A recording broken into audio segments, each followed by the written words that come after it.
Now, it's the first working day of the month of October, and of course, the year 2023 is winding up. In fact, Maybe why did you, that sigh of relief, was it relief? I don't even know. What is It's it? mixed feelings. It's been quite a year. It has A been. lot has happened. It has been. A lot has happened. It has been. We have had ups, we have also had a number of downs, but Yeah. you see, hey, come on. Like I always say, the light at the end of the tunnel will push you through. Welcome. Welcome indeed. Welcome to the numero breakfast television show.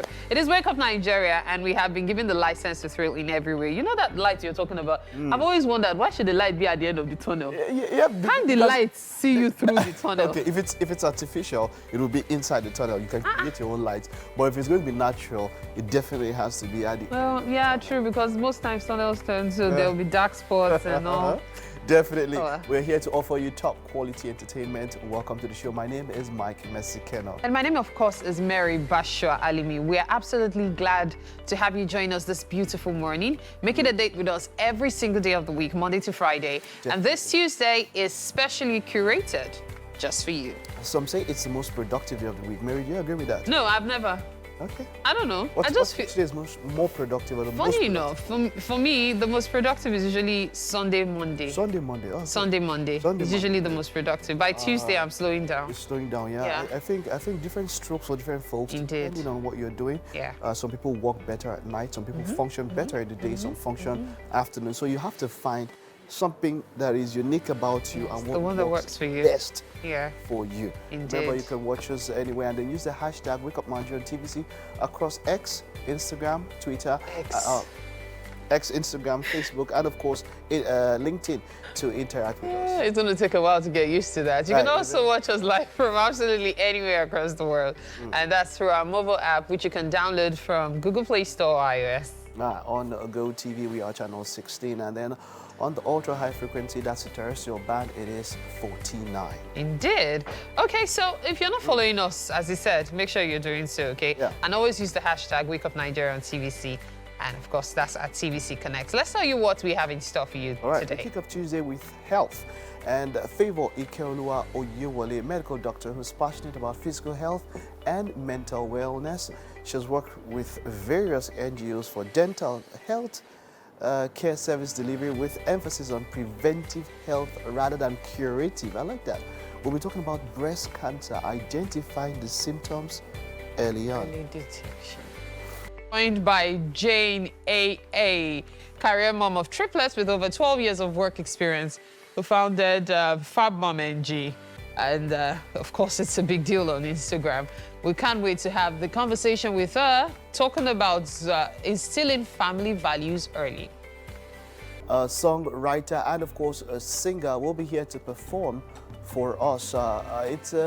His style of music is soft rock and contemporary high life. Faithful God, that's the performance we're having today. Finally, Damilola, okay, also known as Madam Modish, a fashion and style consultant, will be our guest today on the show. We can't wait to have the conversation with her. All right, she, a set of style rules, and we will find out a whole lot more about her. Yeah, another day. Yeah, another day. Another day in the month of October, which has already, this is the third day already. Yeah. And, would I say good news is that NLC and TUC have decided to suspend The strike. Yeah. So it's 35,000 naira. But the one that gets my ears or makes me tingle with, I don't know, I wouldn't say excitement, but I hope that could happen is the demand for the refineries to get working. I don't know the exact date that was given by them. We'll check it out and talk about it in news. But for me, that's the number one. It's very Because important. A lot of where we are today is based on refined on oil and Yeah.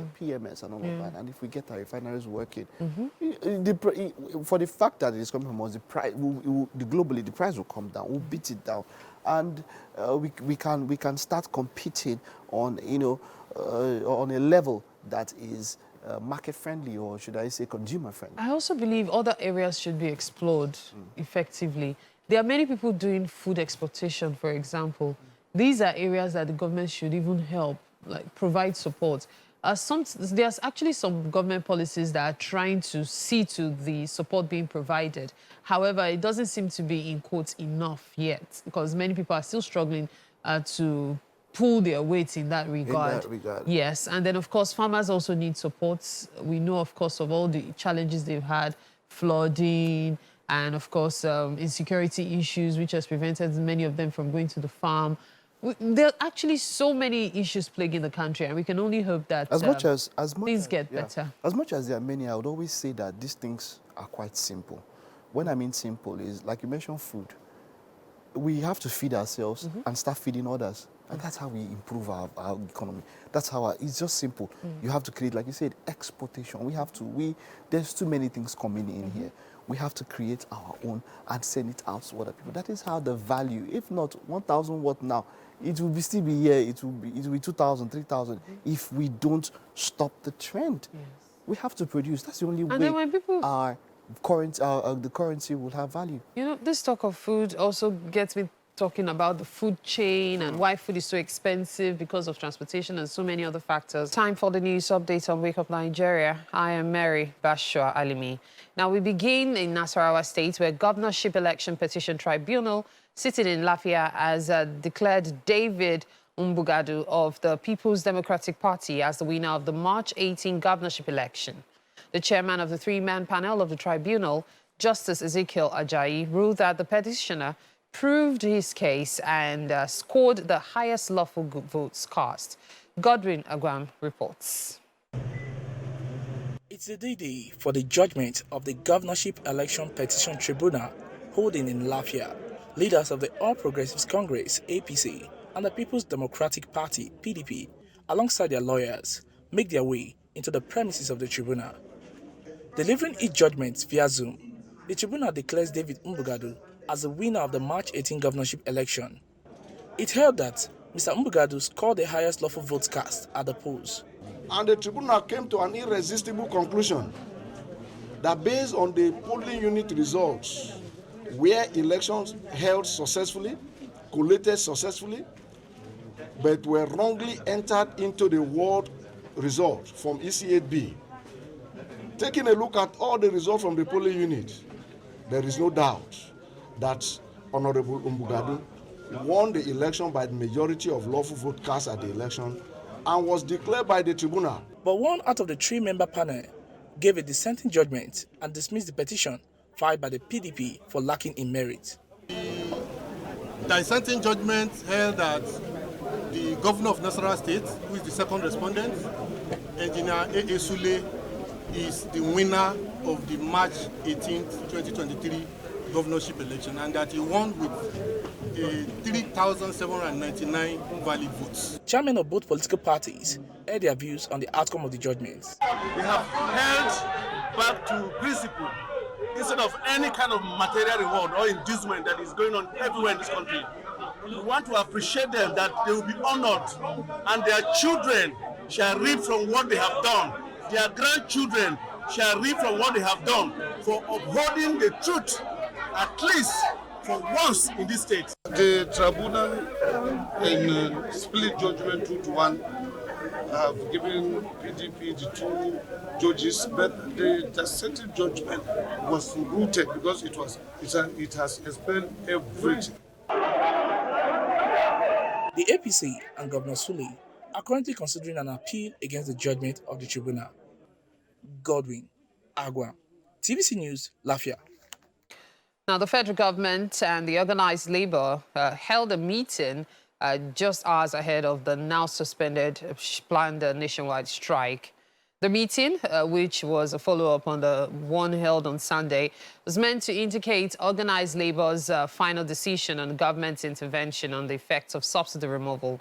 Representing the federal government at the meeting were the National Security Advisor, Nuhu Ribadu, Minister of Finance, Wale Edu, Minister of Information, Mohammed Idris, amongst others. On the side of the organized labor were the NLC President, Joe Ajaero, President of the TUC, Festus Osifo, Secretary of the NLC, Emma Ugbaja, amongst others. President Bola Tinubu had earlier agreed to a 35,000 naira provisional wage increment demand by labor after his initial 25,000 naira approval for the average low-grade workers to run for 6 months was rejected.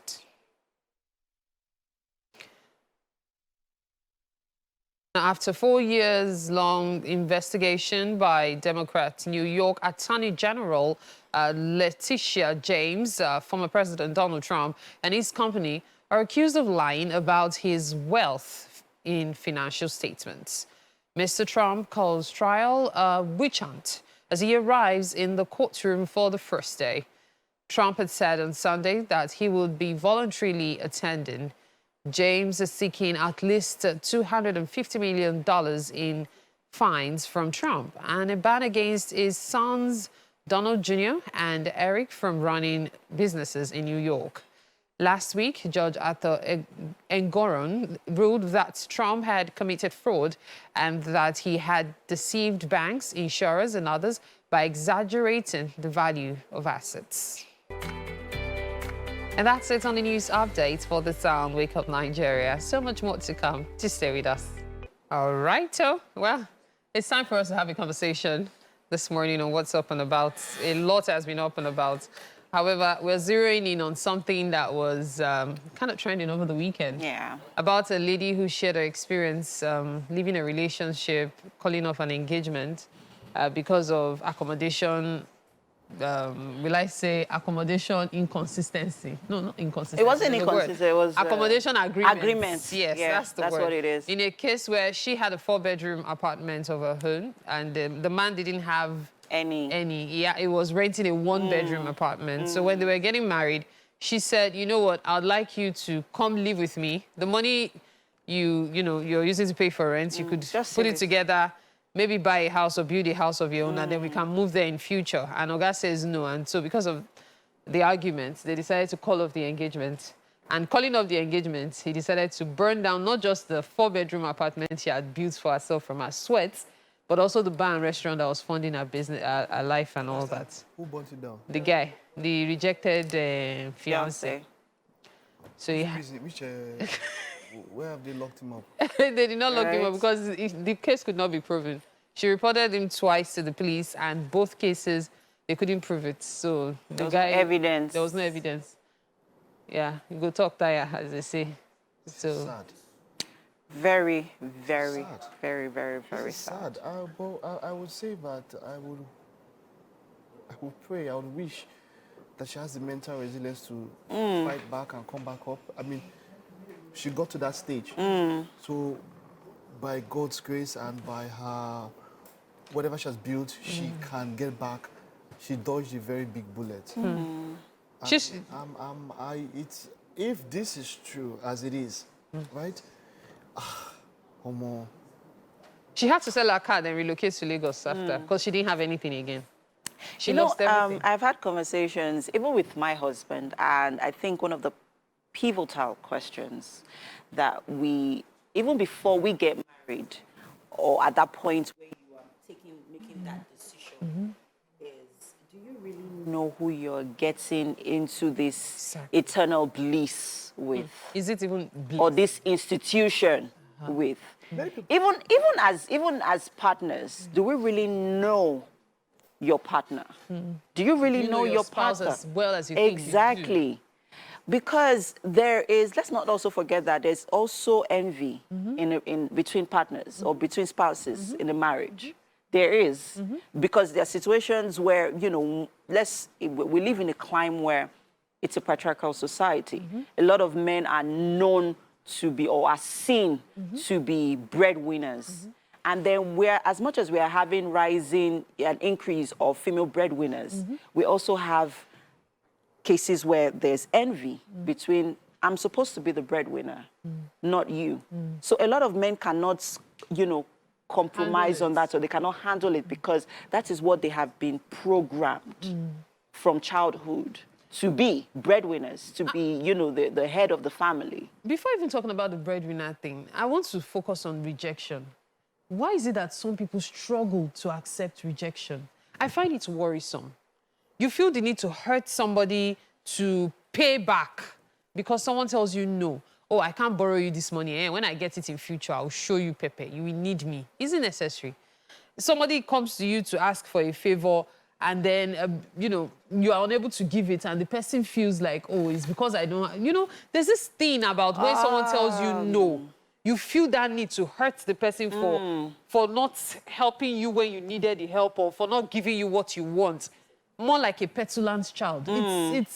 It's something I find really galling. I don't know. I see where, I mean, if we're taking it back to this particular scenario, I used envy because, I mean, that could be the only way, the only reason you can explain why he would go to that, you know, depth. Length, rather, because it was quite, that was too much. That was too much. If you're talking about rejection, generally human beings don't like rejection, and that's why a lot of people don't try, because they hate being told no. I would say that it is one of the prerequisites of success. You have to learn how to love no. You have to. Because you will hear it a lot, I've heard a lot of times. No's. I've done so many things that you have to be comfortable with being told no, because that is how you will keep pushing past where you are. So you have to be, and you have to always reiterate and remind yourselves, there's something I push for, and at times, you know, at times we get to forget. Yes. And I want to push again. I was told not no, but you know those kind of, okay, let's see. We'll see how it let's see how it goes. And you push again. Someone know what I'm talking about. So looking at when me, you say, I'm calm down. No, I'm coming. He's going somewhere. Yeah, Let him reach the he's bus going, stop. he's going. We understand where you are. We understand. We understand. But you see, in all, like I said, and you have to be comfortable telling other people no. No. It's both ways. You have to be, as someone said, no is a statement on its own. It's a sentence. It's complete. You don't even have to give a reason why you said no. And you have to be okay with it. You have to be okay with it. Some people will not. You go explain tire sometimes. Because you don't get the evidence to show. Sometimes just no is okay. And as much as possible, when you mention, do you know people? It's really hard to know people. It's That's very hard. But you do your best. And you find out the basics. It's some basics. My point is this. If I were to meet a woman who is higher up in status than me, and I decided that I wanted to get hooked up with her, this apartment said is her own, right? She wasn't renting it. And then you are in a one-bedroom. What are you thinking? That she will leave the comfort. The comfort. Women do it too.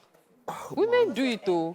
With all due respect, no offense, it's a stupid thing to do. No. It's a stupid thing to do. It's a stupid thing to do.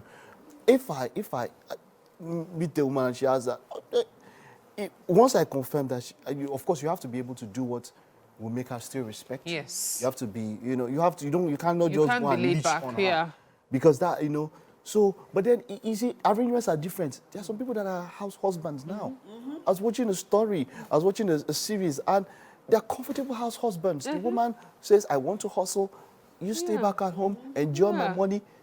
Men demanding alimony now. You understand? Child support. But that one is Life has changed. to the average African man. The African man is born with that thing to provide. Do you understand? Many but men, if you do, actually. But if you do meet a lady like that, if you cannot step up to her level, then leave her. Exactly. Go and find the one that's one bedroom like you, that when you can come to you to step up, leave her.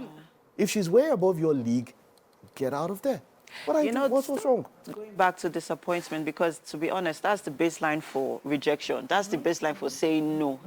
Religion too doesn't also make it easier, because when you hear prayer points like, I reject disappointment, I reject disappointment. Disappointment is not my portion. I will shall never not be rejected. I shall never be rejected. I shall never be rejected. Every spirit of rejection, we God, I will not bind be you in the name of You know, you Jesus. see this thing? You have scattered it all upside down. That is a prayer point that is averse to success. Look, I no, but you go. Is it who is it? Elon Musk? Have you read their biography? Exactly. Have you read their stories? Yeah. Donald Trump. I read a lot of these people. You cannot be. You will be told no. So many times. It's a continuous thing. You will fail. I think it's the you have mindset. you have to get comfortable with failing. Yeah. You have to. Because that means you're not trying new things. You're not failing. Exactly. Because have you also realized that for some of these people, if you listen to their stories, it is as a result of the constant news that have been told that has actually propelled them to actually really do those things and break through. So the mindset has to change. We reject it. You know what? You know what? There are so many angles to this. It depends on how you look at it. I know the comment section of that particular post was filled with so many stories. Yeah. But hey, whatever the case may be, please let's make room for rejection. It's important. Don't try to hurt other people because of that. We'll take this break. We'll be back. You're watching Wake Up Nigeria. The hot apple, they'll catch you. All right, it's time for us to take a look at the newspaper headlines. I've got Mike here with me to do justice to that. And then, of course, we'll let you know what to expect in the news this morning. We'll begin from the Punch newspaper. Mike, you have that? Or not at the moment. Is anyone that you Okay, have that you okay. can just- Let me start with the Punch newspaper. Okay, all right, please. Now, the Punch newspaper has this. FG OK's allowance for senior staff. Labour, as at that time, at the time of the filing the report, I'm sure, may suspend strike. Wage award now for all cadres of workers, says Gbajabiamila. VAT on diesel waived for 6 months, and federal government increases allowances to 25,000 naira. Now, I must apologize. It does seem like I have the newspaper for yesterday instead. So let me just push it straight to today's newspaper. Okay, all right. Yes, for Punch. Now, the big one here is 6-month allowance. Federal government to spend 315 billion naira. Labour suspends strike for 30 days. Labour demands wage award for state, local government, private sector workers. 1.5 million federal workers to benefit from government's provisional wage award. Still on the front page of the Punch newspaper for today, 33 feared killed in illegal Rivers refinery explosion. Bribe-taking policeman returned to Lagos Road, extorts 25,000 naira from driver. TAJ Bank gross earnings to 227 billion naira. Up here we see Chicago Varsity releases Tinubu's record to Atiku. Bribery, UK court restricts the Ezani's movement. EFCC begins extradition. And finally, marketers disagree with Tinubu tax advisor on refinery sale. All of these stories you can catch in the Punch newspaper today. Which one catches your fancy? A number of people have been speaking about Desiani Desiani's appearance in the court in the UK yesterday. This is the second time, of course. Remember, the first one majorly had to be the former governor of Delta State, James Ibori. So if we can't do things for ourselves, then maybe the people that have environments that work will do it for us. And it made a lot of people, should I say, happy that process of justice is being, is on the road. Because, I mean, over here, it would have been a problem. But if people do things, then they should be made to be responsible for what... For their actions, yes. So that one really... caused some sort of buzz on social media yesterday. That's talking about the case concerning Desiani. So what paper do you have now? Okay, all right. Let's take a look at The Nation. Okay. The Nation here. Federal government votes 100 billion naira for high-capacity CNG buses. When I saw the way people are using the red and blue line in Lagos, and that's when I knew that, okay, these buses could really do something because the amount of people that are using it is quite much. I thought those routes were not really popular. You'd be amazed. Because many of them have bad roads too, so... Oh, yeah. Let's not even start. While we're talking about this, I just got a message from a very dear friend who said yesterday night, at 12 midnight, she had an accident. And oh, my because goodness. the road that she normally plows, she got into a ditch. Wow. That she didn't, that it's like it came out of nowhere. This is a road she normally plows. I'm still trying to find out, hoping she was okay and everything. But the cars, the tires, damaged and all of that. Wow. And, and this was midnight. That expense in this economy. To sort of... So when you mention roads and why people would want to apply these routes and all of that, I think about Badagry, how long we've spoken about it. We talk about Festac here a number of times.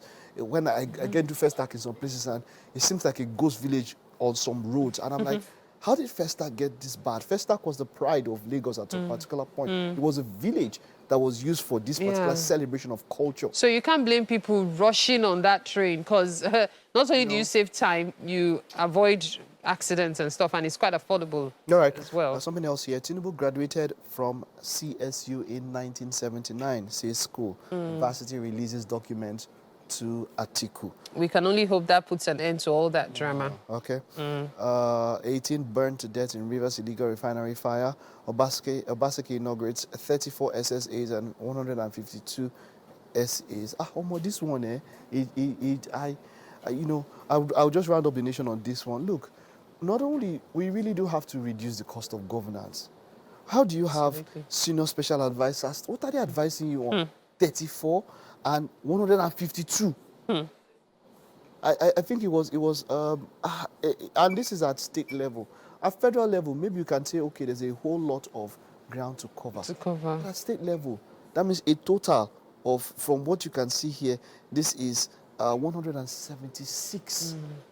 It's called the compensation plan. 176 special advisors. What are they advising you on? What? On different areas, and then they are yes, they have better touch with the people, so they know what the people want. Let's take a look at the Guardian newspaper.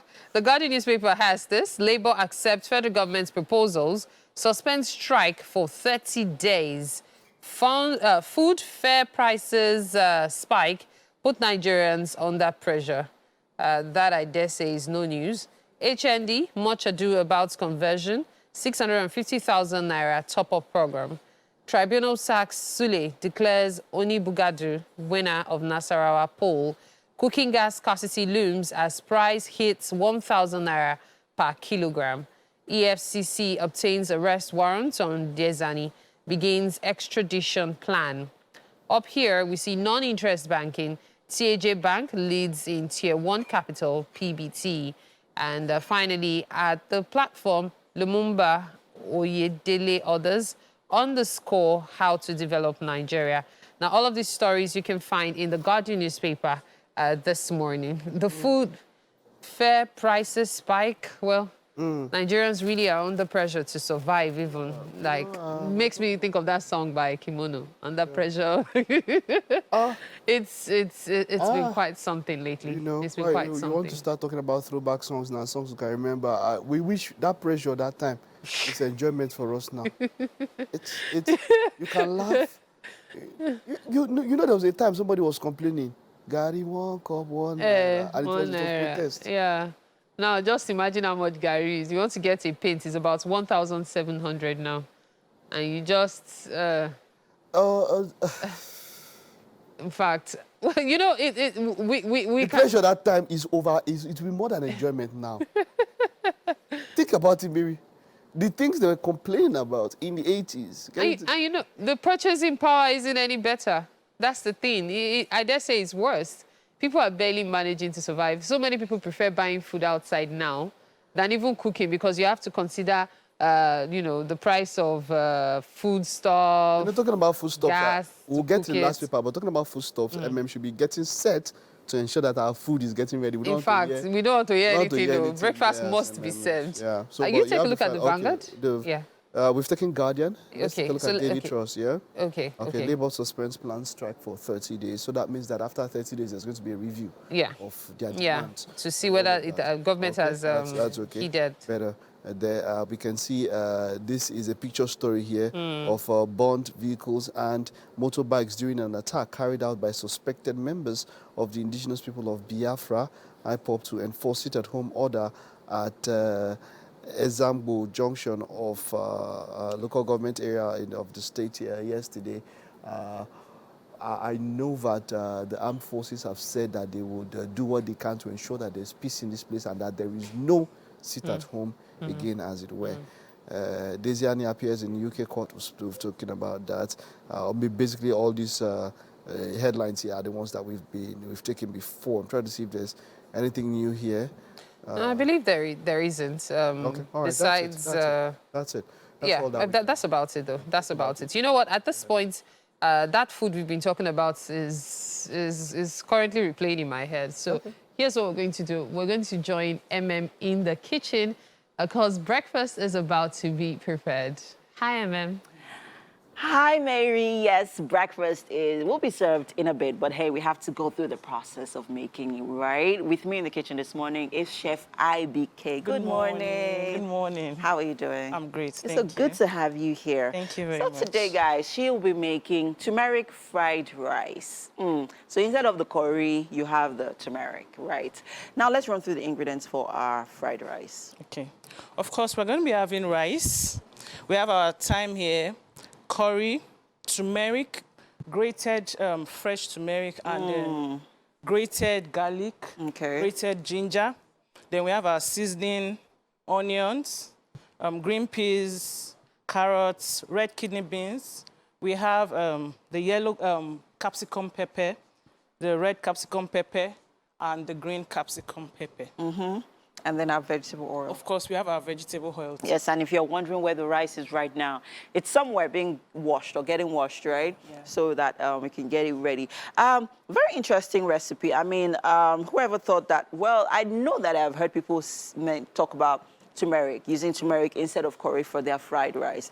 But then we also forget that turmeric actually has a lot of amazing benefits. If you missed out on the ingredients earlier on, it is right there on your screen, people. So if it's something that you'd like to make, maybe today, or I'm sure the kids are, they're gonna love this. Sure. Right. Yeah. And let's not also forget that turmeric is packed with a lot of nutritional benefits. Other than it being good for your skin, girl, hey, don't sleep on that turmeric. The fresh ones especially, you mix it with your scrub. Hey, your skin will be glowing. But then again, it's also an antioxidant. It also helps to boost our immune system. It's packing on a lot of ingredients. So first off, what are we doing? Okay, we're going to be stir-frying our, what would I say, veggies. Okay. And setting it aside. Okay. Then we, of course, putting our oil in the hot pot and stir-fry the rice in the oil. Yeah, I've come to realize that there's a certain taste and flavor that process actually gives to the meal. So we stir-fry the rice, and then, of course, we put in our turmeric, the fresh turmeric at the time. That's fresh turmeric, garlic, and ginger together. Then we pour in our spice, which is also the turmeric, and then we pour in water and allow it to cook for a bit. And after some time, after the rice is boiled or almost cooked, well cooked, we pour in our veggies, and we mix and then we mix everything together. Ooh, it seems easy, but not exactly easy. But I can it's not complicated at all. It's not a complicated procedure. So let's, go ahead, get our pan. Let's start, frying. So first off, guys, we are starting up with our stir fries. We are making turmeric fried rice. On your screen right there are the ingredients, and grilled turkey. Wonder, where's the turkey? It's actually veggies. Oh, sorry, kebab gizzard. Okay, so we're using gizzard today. I guess turkey went on a break. Yeah, but we'll be making use of gizzard instead of our turkey. But if you missed out on the ingredients, right, what's going to come on shortly on your screen. So let's get cooking. What are we starting? So we're starting off with our stir fry. Do you need help with that? Okay, I'm just going to help you put that on. So we're going to heat up our pan till it's really hot, right? And then what's going in first? What's going in first is the vegetable oil.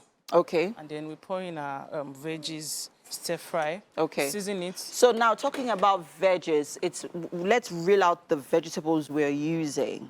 Okay. So we're using, like I said earlier, we're using the green pepper. We're using the red capsicum pepper, and we're also using the yellow capsicum pepper. So all of it is going into the oil? Yes. Okay. Stir fry. All right. After cutting this into diced forms, then we stir fry it and we put it into, of course, we set it aside and then cook turmeric fried rice. And then, we'll begin work on our fried rice. So the green peas, the kidney beans, all of this are also going into the stir fry? Yes. All right. Fantastic stuff happening. Interesting recipe this morning. Something I'm definitely going to make and something else the turmeric is going to give to the rice is give it color. Color, yeah. The yellow color is very beautiful. Yes, especially when it is properly oiled. It has that certain moisture that it's going to give to the rice. Yes, I know I like food.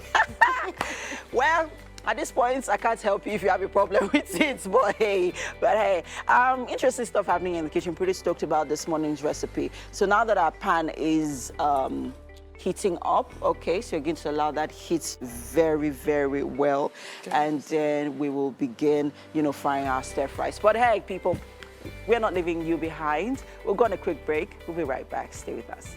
Time for parenting on Wake Up Nigeria, and today we are joined by Jane AA. How did you add another A? Are you not Jane Ogoye? When did you become AA? Who added the extra I don't know. She's a career mom of triplets with over 12 years of work experience. And she founded Fab Mom NG. Yes, the popular Fab Mom NG. There she is. And that was back in 2017. It's a farmers parenting platform for moms, parents, and stakeholders. And today, the focus is on instilling family values early. Yep. That's a big one. It is. But first, let me welcome you. Thank you so much for being here. Thank you for having me. I know. Thank you. Okay, so instilling family values. This is a challenge for many people. You would think it's normal, like your children are observing and certain things are being noticed and they are taking some things from you. But how do you carry it out deliberately? Especially instilling the right values. I love the key word you added there, deliberately. So it just means you have to act what you say. And you know, with kids, most times they're not really listening to what we say. They're watching what you say, what you do and what you don't do. So it simply means you living out some of those values or virtues you want to instill in them. For instance, if one of your virtues or family values, you are big on honesty, it means that as much as possible, you must be honest in front of your kids. And this also includes phone conversations. Your child is listening to you, making a phone call, and you say, I'm already on third mainland, I'm coming. You're already on third mainland. Meanwhile, you're on your bed. And if it's an older child, the child will just turn and look at you. And if child is very assertive, means, but mommy, you're on your... Yes, why are you telling lies? Yes. You know, so those are ways with which some of the little mistakes we make as parents that our kids hold on to. So again, family values help shape what is important to you as a parent. And a lot of family values are passed down from generations. And not all values are right, actually, are good, you know. And most times these values are not questioned. But it's very important that as a human being, you have values that shape you, because if you don't have values, it means anything goes. And aside from that, values also help kids have a sense of clarity. It also helps with structure. It helps with their relationship with each other as siblings. It also helps with relationship between you, the parent, and the child.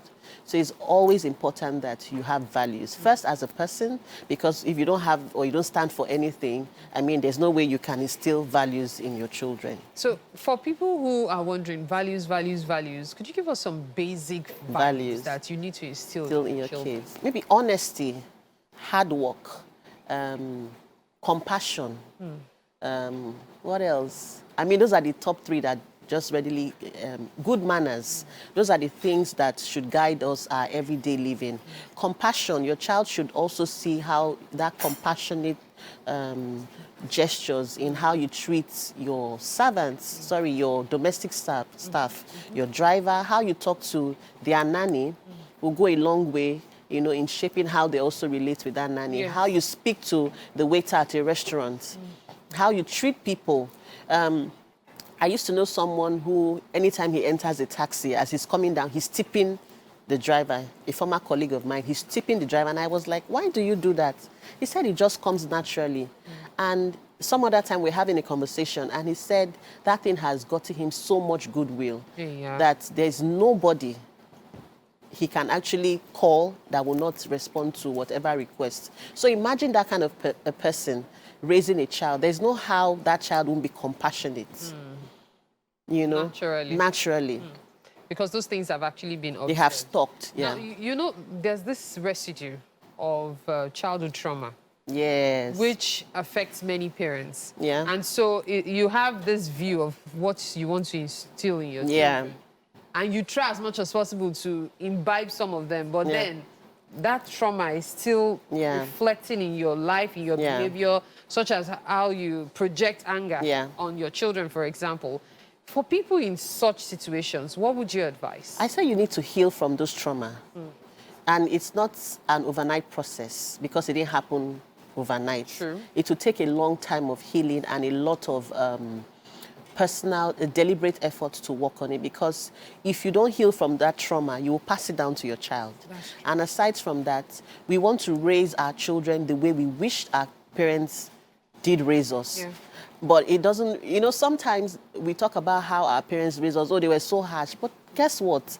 To an extent, we still need some of those old school parenting and mix it with a bit of, that's my style though, and mix it with a bit of the new school, a bit of the soft parenting. But you can't take away the fact that a lot of those hard hand our parents gave us did shape us in some way. So if an adult, a parent, is still carrying over those trauma, get help, seek therapy. But what's your thoughts on rewards? Oh, rewards are... Because, you know... But it's tricky. It's tricky because, you know, when a child is portraying those values you've instilled over time, say, for example, you're potty training a child and the child starts responding positively, or you've taught a child not to lie, and then you decide that, okay, there's a reward. For every time you're honest, you will not get punished. Even... knowing that some children will be honest with you, knowing that I'm going to get away with it. How do you manage that? Rewards and rewards can be tricky, even for adults. I would say it doesn't really have to be material. Because most times in my head, when I think reward, I'm thinking, okay, if you do this, I will take you to this eatery. If you do this, I would buy you something. It could be some other way, you know, maybe it could be an unconventional reward, like, okay, instead of you sleeping at 9, I can let you sleep. I can sleep at 10 or 11. Or it could be, okay, your cartoon time is just 2 hours. Okay, you can do that. So it doesn't really have to be tangible per se. Or it has to be something the child will appreciate. And exactly. Exactly. The same thing with punishments. Because, you know, this honesty one that I mentioned, there's actually something I saw recently about when a child doesn't lie about something, you give the child the benefits of forgiveness. And so to me, it makes the child feel like, okay, I can do it. If I'm honest with my parents, I'll get away with it. So it's good you've said, know how to maintain. Yes, you have to balance it. Create that balance. Yeah. Indeed, thank you so much for your time, Jane Oguri. It's always interesting having a conversation with you. Thank you. Thank you for having me. It's our pleasure. And of course, at this point, after all that talk about instilling values, let's see what is being installed in that kitchen right now. Well, everything is going on pretty well. Thank you so much, Mary. Interesting conversation there about old age and new age parenting. All right, guys, welcome to the kitchen. This is Chef IBK, and this morning she's making turmeric fried rice with kebab gizzard, right? Stir-fried gizzard. I think she's... Are you kebabbing it? No. Is it not about kebab? Okay, you're not kebabbing anymore, so we are just going to grill it. Right there on your screen are the ingredients. So IBK, quickly rush through them and let us know what we're doing now. All right, so first thing, we are stir-frying our veggies. Okay, so we're about to do that, right? Yeah. So let's begin the process for that. Okay, so we heat up our pan and our pot till it is very hot and ready to just a little bit of accommodate our ingredients. So what's going in next? I like to put in the onions first. Ooh, nice. Okay. Get that flavor in. And our carrots and green peas. Green peas, the red kidney beans. Okay.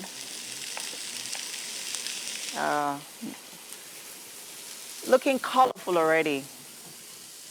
Do you need help? Huh? Thank you. Okay, great.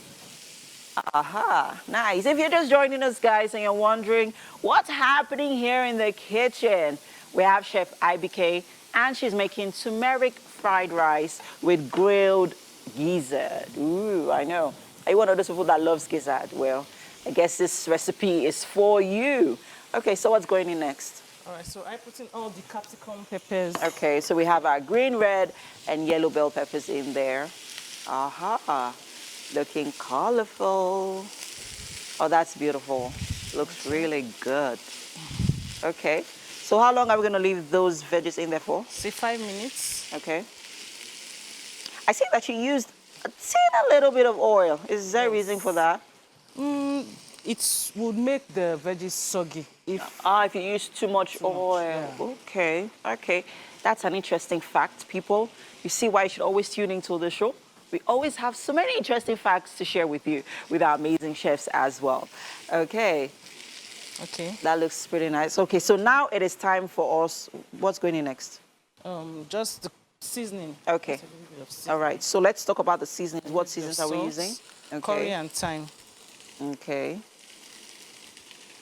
So we are saving the turmeric for the rice. Yes. Okay. That's what we do. Nice. Okay, let me drop this down for Thank you. We have practically used most of our ingredients. I'm just going to clear up the place while we're working that magic on the... All right. We're just going to put in our seasoning. Okay. Yes, we're adding that to the stir fry. Yes. Okay. If you're just joining us and you're wondering what's in there, you quickly run us through what's in the pan right now. We have our veggies here. Okay. And these veggies contain the red kidney beans, the green beans. We have the yellow capsicum pepper or the yellow bell pepper, the red bell pepper, the green bell pepper, and we have the carrots too. All right. Yeah. So quickly, we need to start work on the fried rice, on the rice. Okay, right. So quickly, I want people to experience what you're about to do. So go ahead, quickly. Ooh, I love it. Ooh. Okay. Our onions. Aha. Okay. We have our sieved rice. Okay. It's been properly washed. Properly washed and sieved. Nice. Okay. Stir fry in the oil. All right. So how long are we going to do this for? 5 minutes. 5 minutes. Yeah. Okay. At this point, I'm going to be pouring in the fresh turmeric and also ginger. Okay. Garlic. Okay. And all of them are fresh. Fresh, yes. Not powdered. Fresh. Great. Then I'm going to be pouring in the turmeric, the powdered turmeric. Powdered turmeric. Okay. Just to give it that extra flavor, color, right? Yeah, color and flavor. Oh, nice, nice. Oh, that looks good. Thank you. Ah, brilliant. If you're wondering where can you get turmeric, well, go to Mile 12. It's almost everywhere in the market. It is, people. All right, people, we are at the top of the hour already, and we have to go on a quick break, people. The show continues in a bit. Stay with us. We'll be right back. All right, it's the second hour. Yeah, the second half of the show. If you are just joining us, you've missed a half of the show, even more than half. But hey, come on, we are here to ensure that you get the most and the best of the next 45 minutes on the show. My name is Mike Mesikeno. And my name is Mary Bashwa Alimi. Keep your friendly smile on. Hey, miss. That's a movie I'm actually currently watching. Some conditions. Yes. Put a smile on your face, no matter condition. Yeah, that's the way to go today. You don't have to throughout smile. The week. Don't let them force you to smile. Sometimes, just bold. Oh, baby. Everything that they smile for. Yeah, but hey, come on. If you can do smile, it does actually make things better. Yeah. If I was in the kitchen, I'll definitely. I might be smiling, but because MM is there, but if MM is not there and I'm with the chef, I will smile. But MM there, God, this girl has promised something. No, they say, now who know you don't do you? Exactly. Yes. Any money, no shame. This girl called MM. Mike, and to Bandits think, lifestyle. And to think it's because of you that I'm going to the market today. Criminal. Why yourself? Amen. Criminal. You know they finish. Baby, tell us what they cook for kitchen. Where you guys? Yeah, amazing stuff happening here in the kitchen, guys. Chef IBK is hard at work, making sure that our breakfast comes together really nicely. We are waiting for our rice to cook, and then we pour in the stir fry, and breakfast is served. I was looking at those vegetables earlier, and I was like, wow, they looked like jewels. That's the word. Yes, they look like jewels. I know, right? So beautiful. Oh, yeah. They actually giving this.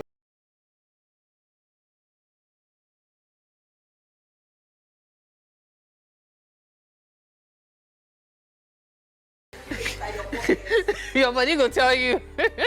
I remember growing up, we used to grow a lot of what we eat. I remember we cut water leaf from the garden. There was water leaf. We always had fruits. There was pawpaw tree. There was ugu leaf. You know. And we can still imbibe that in your flat. Yes. I don't know that. Yes, but if you live with people. Okay. All right. Let's get to show you what we have left on the show for you this morning. It's been 1 hour already. Let's get to the next 45 minutes. We've had quite a lot. We've had the parenting. Yes, we've had the parenting conversation already. And this hour we're going to have health, performance. In fact, so many in stock for you this okay, so let's run you through them one after the other, okay? Okay. So first, we have a musical performance coming up, and it's by a singer-songwriter and musical composer, Rain Theo. Yes, his style of music is soft rock. We really can't wait to hear his performance on Faithful God.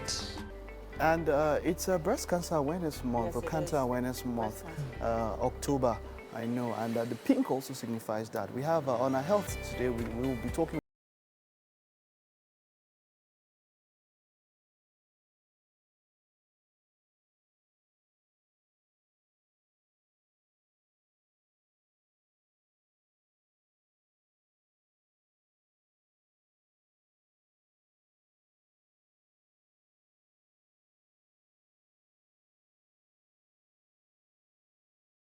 Modish. She's a fashion and style consultant who provides personal styling and wardrobe direction for clients. She's actually well known in the fashion industry. She's got a Modish brand, and she's the author of the first fashion and style book in Nigeria called Modish Maxims, which is a set of style rules. We'll be finding out more about her in a bit. Look out for that. You know, it's interesting that today is World Boyfriend Day.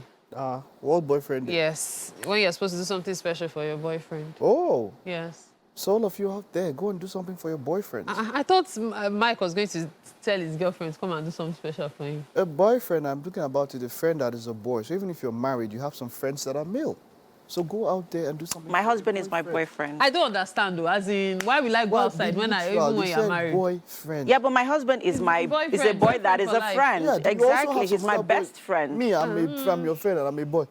He's my best friend, and I know someone behind the scenes right now is rolling his eyes at me. No, he's my boyfriend. Your mind, both of you, I'm your boyfriend because I'm your friend and I'm not. Someone is going my free colleague, lunch. Mike. It's like, you don't know, it's the third day of the month already. Hey, well. You don't want it's not I'm your colleague. Did I just hear say you're a colleague? I don't mind that. It's a lie, the two of them. Don't mind that. Yeah, Mike and I have a special relationship. It's not really special. I will call you out. See, you know, I will call you out. Mike, as my friend that is a boy that is a friend, so this I am going to cook you a plate of soup. Just I'm going to bring it in tomorrow. Yes. And I'm going to bring it here on the show and publicly tell the world that that's just what. They want you just because you're not on the show tomorrow. Next time on the show is Friday. So. Mike, even if Mike is in Kafanchan, he will come down here to collect that food. Let's just keep it like that. But national Happy Boyfriend Day, Jerry. I'll do something special for you. All the boys, you should be receiving something from the girls in your life, and it is literal. I'm taking it very literal. Yeah. A friend that is a boy is a boyfriend. Yes, but when it's Happy Girlfriend's Day now, you know your Mike saying that too, because he has too many female friends. I will say it now. If your friend is a girl, she is a girl. That is a friend. Girlfriend. It's Tuesday morning, and of course, you know how we do Tuesdays. It's time for health. Favour Ikeoluwa Oyewole is a medical doctor who's passionate about physical health and mental wellness. I like that. Physical and mental wellness, because quite a lot. Now, she has worked with various NGOs for healthcare service delivery with emphasis on preventive health. I like this rather than curative. And we'll be talking about breast cancer, identifying the symptoms and early detection, because this is Breast Cancer Awareness Month. Hello, Doc. Good morning. You are welcome to the show. Thank you. Good morning. Just before we get into our topic today, I love the emphasis of what you do.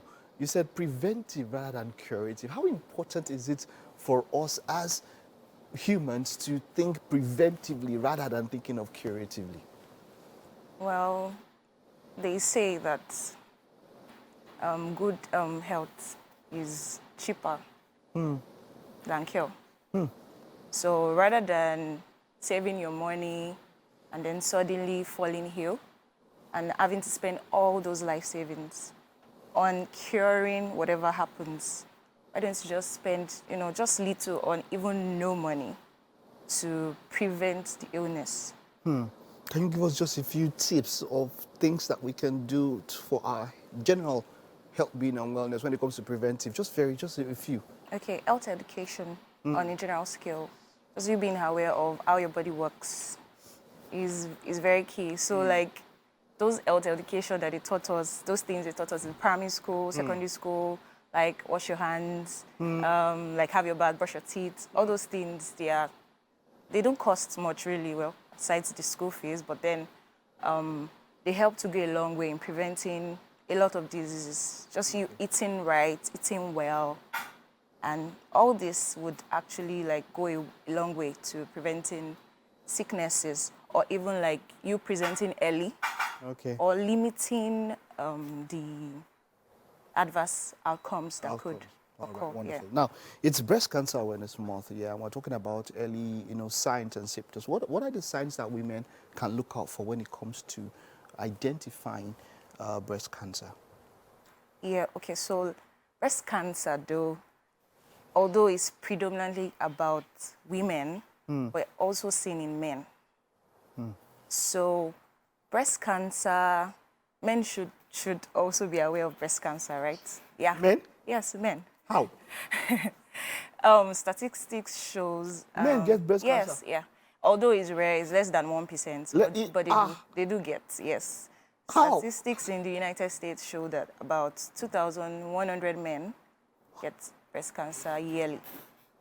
Of course, compared to a higher rate. As much as I'm widely read to, and I would say so, but this one is shocking to me. So, even men. Yeah. So how do we go about detecting early the symptoms? What do we look out for, men and women? Okay. One of the things we look out for is breast lump, right?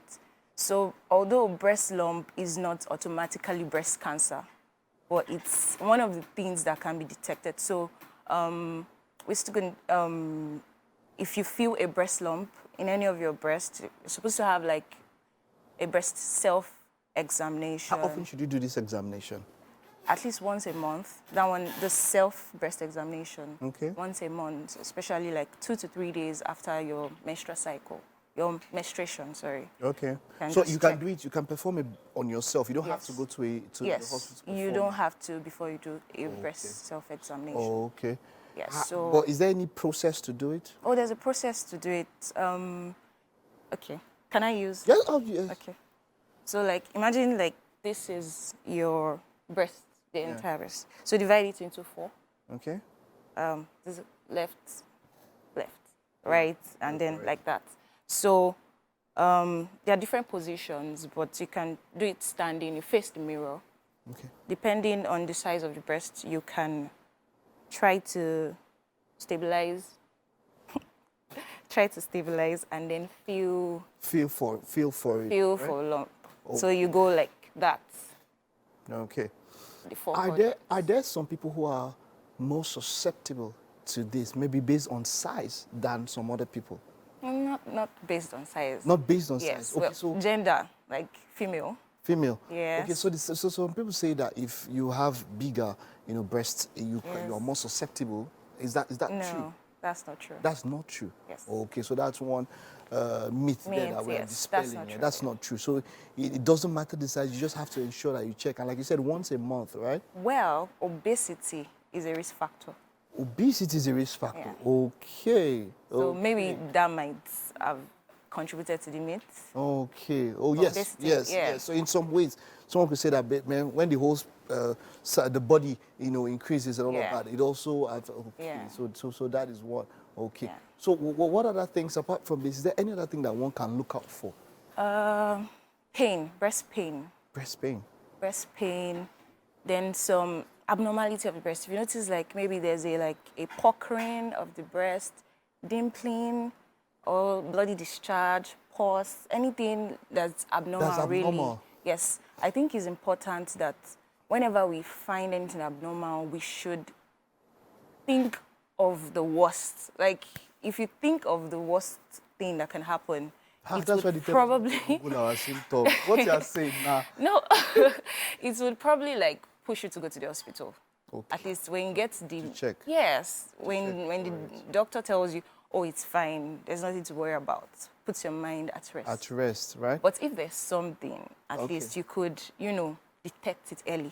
There's another myth that people actually talk about, and I read something, and even some doctors, I don't know, some doctors, the doctors are different, about breast cancer. And it is said that if the breasts are sucked and all of that, it helps prevent breast cancer. Is that true? Yeah, well, lactation has been shown to reduce the risk factor.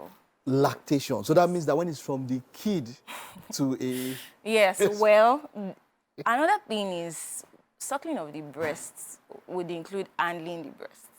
Okay. So if the partner can detect any lump or abnormality of the breasts, it would help.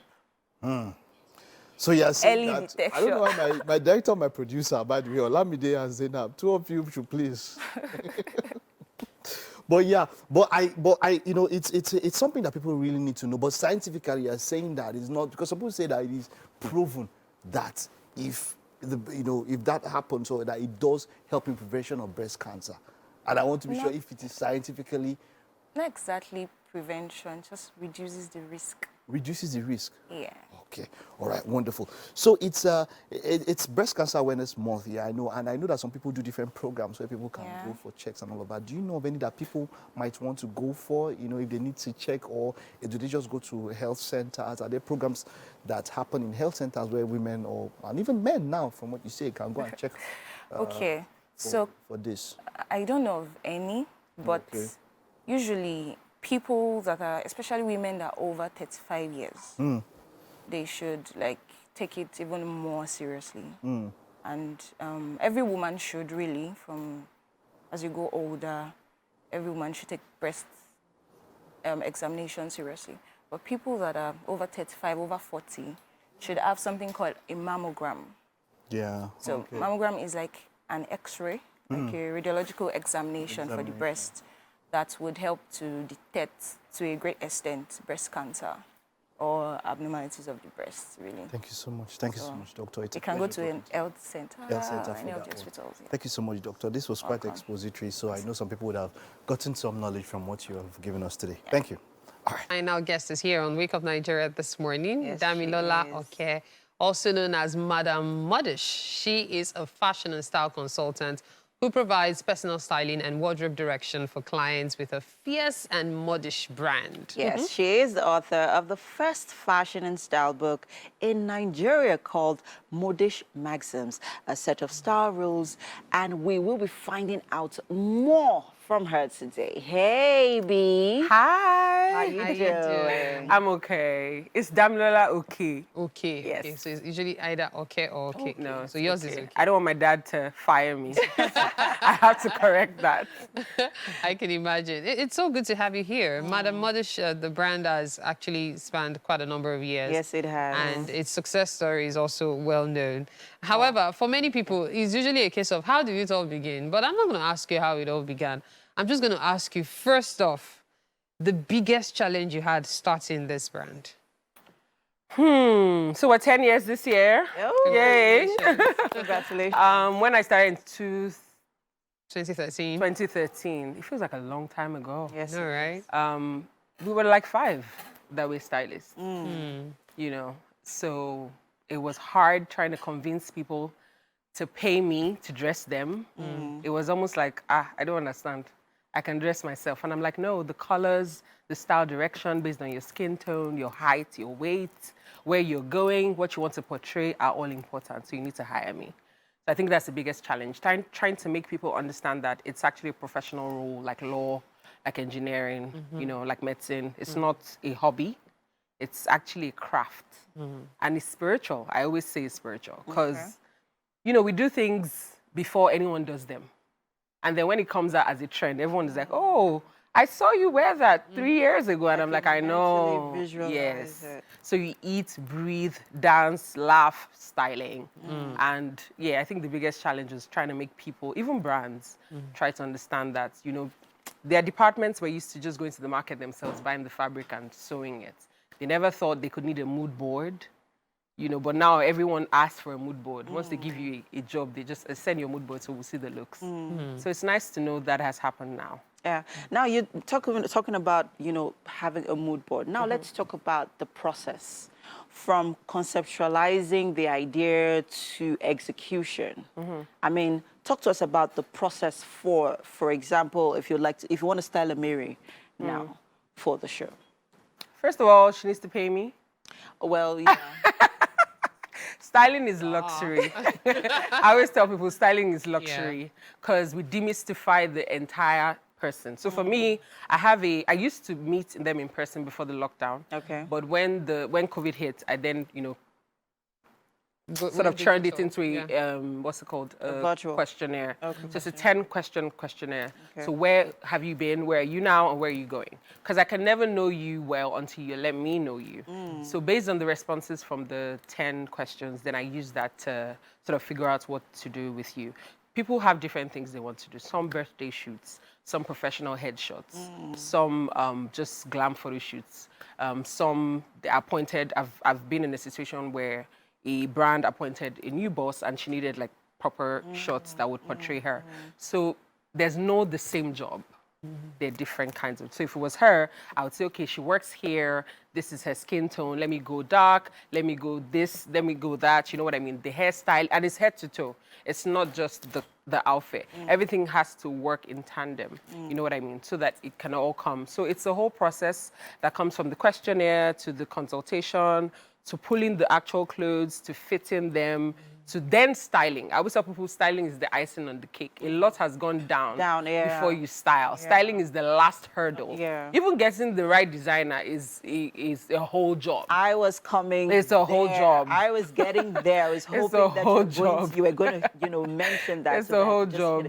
Because I've heard a lot of other stylists talk about, how they've had to leverage or partner with other fashion brands to, get to where they are right now. Now let's talk about, your partnership with other fashion designers. I mean, since when you started to where you are right now, is it still the same partnership? Is it still the same relationship? Has anything changed? Talk to us about the dynamic, the dynamic shift or the dynamism that's happened within, that space and between that relationship. I mean, it's hard. It's hard because I'm the middleman. I have to manage the client. I have to manage the designer. And it's hard because the people that I started working with when I started have become very big now. So you cannot be letting free clothes anymore. So I've never been one to actually ask for free clothing. Oh, you always pay. Okay. Yeah. Okay. Even if we don't pay for the garments, we would make clothes with you so that at least you have. That's the thing with Nollywood and Hollywood, or with like the Western space and this space. We need to come to the realization that nothing really goes for free. And I think it's my vice chancellor in school that made me understand that, Bishop David Oyedepo. He would say, there's no free lunch in life. He'll repeat it like 5 times. So even if I'm not paying for the outfit, I will make something tomorrow so that when I come back another day, you can be open to me. So for menswear, my people are still my people. But then obviously new people come along and, we form bonds. But I'll still say that the devil, is better than the angel you don't know. Because now in the age of Instagram, you see things online and you're like, oh, I want that. And then it comes and the fabric is completely wrong. The fit is off and your client is all the way in LA and you're in Nigeria. The designer is in Abuja and you guys are just bickering. I always tell people that you've not done your job until the client is happy. And I say that to myself as well. Sometimes I've done my job to the best of my ability, but if the client is not happy, I failed. And I need to come to the realization that until I see a smile, that's why I ask them on set, are you happy? I ask them a lot of times. They tell me, I'm like, what do you need? Because I need that satisfaction at least 90% of the time for me to sleep well at night. But designers just want to make money. I'm very curious about something, but before I ask you about this, I know on screen now are some folks you've styled. So this started from you meeting them, of course, getting to know them and running through the usual process. So could you tell us about some of these styles? So we do, the field of styling is variant. So there's the costume design, which is film production. There's TV commercials, which is adverts. There's personal styling, which is the ones I told you about. So they're like family. So every day they go out, I have to dress them. There's music videos. There's different things. So depending on the kind of job it is, you get to meet people. When I started my business, I met Folu Storms. She was working at a television production company and they had hired me for something else. And then she saw me, she's like, no, you have to be my stylist. So sometimes because of the job, then you meet people, and then before you know it, you guys form a bond. Yeah. But I pick my clients half the time because I don't dress like everyone. Happily so, I do not dress like everyone. So I don't expect my clients to dress like everyone. So if you're a commercial person who likes to dress like everyone, you won't really work together well. I can do it once or twice because of the money, but at some point, my art is going to be telling me, you're not supposed to be here. Move. I think I've heard you mention money 4 times now. And so it's made me really curious. On average, what is it like to get Madam Modish to style to dress someone? you? Are we allowed to say that? Yeah, sure. Go ahead. I don't know. But like I said, there are 3 stages. So you have to pay for consultation. Oh, pay for consultation? Of course. How much is consultation? If you go to the hospital and you feel card, you don't go pay for card. No.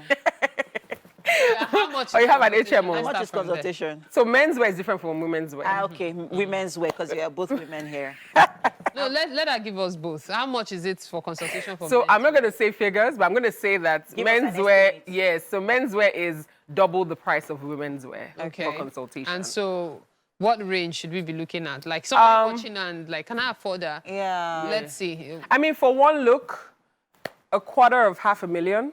But for more, no, the whole thing. Oh, okay. Yeah. Okay. But for more than one look, from $500,000. Okay. Now, because obviously everyone knows that things have changed now, and I'm proud to say I didn't change my prices until we became 10. Okay. Yes. Okay. So I feel like I've earned my value. Yeah. So at this point, you know, it's okay if you can't pay. Keep it moving. Okay. Yeah. Now let's talk about what makes you unique. I mean, you've been in the space for 10 years. Yes. And we've had a lot of emerging stylists. Everybody coming up with their own craft, with their own, you know, uniqueness. You know, what has made you unique still? I mean, and still relevant in this space? Unique, I'd say art, because for me, my mantra is art over everything. If you don't look like art, no. So when I say art. Yes, of course. I mean, so art for me is abstract, is beautiful, is dynamic, is different. It disrupts you. You stop and look back. You know, when I walked in, said, "Are those boots?" And I said, "Yes." Yeah. So it must have talk value. Yeah. That's the first thing. Making me relevant, I think I've constantly evolved. So if people have moved on from, there was a time I dressed people with a lot of jewelry. I don't do that anymore because people have moved on. Yeah. So I try to evolve with the time. Trends as well. Okay, just so conversation. we usually offer breakfast free. Yeah. But we're going to charge because everything is like it's not for free. It's not for free. Styling is luxury. We are going to give you breakfast. We are not going to charge you $250,000. So we are not even, it's not, besides the styling, you just pay for it by... Yes, you're right. Yes, now let us style us. But you have a ready to wear, but you know that you collect money to style your clients. Oh yeah. So that's all the payment. So as you said, nothing in life is free. No. So there's no free lunch in life. And yes, you have free breakfast. No, there's no free. It's not free breakfast. You feed, you style. So we are heading to the kitchen now. I'm looking forward. Let's head straight to the kitchen and look at.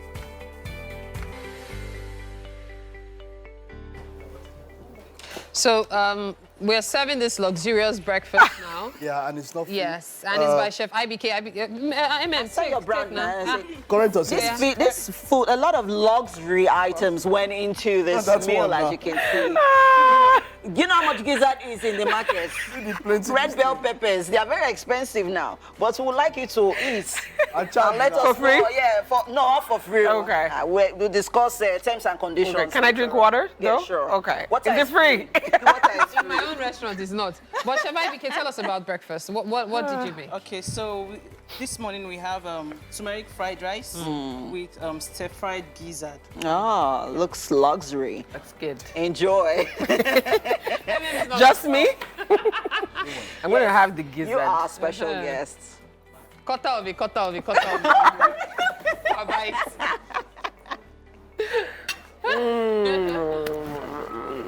Well, it's actually the rice we'd like you to taste too. Really? Because like turmeric fried rice. Okay. Yeah. It's not like the regular fried rice. A lot of it was plated so good, so I didn't want to ruin it. I know that feeling. Just the way you shouldn't ruin my clothes, you know? And say drop the boots when you're leaving. So yeah, what do you think? Like it? Give us your verdict. Extravagance. Love it. Love it. The gizzard is well spiced. Okay. And then the rice is not as much, so it balances out in your palate. Yeah. I watch a lot of food channels. So Yeah. She understands the terms I do. used when it comes to food. Thank you so much, Chef IBK. Yes. You So were when such a art pleasure. meets art, food Yeah. arts, arts, it can only happen on Wake Up Nigeria. Exactly. Thank you so much for always being a part of the show. Please join us tomorrow, bright and early 7 a.m. Mwah. Bye.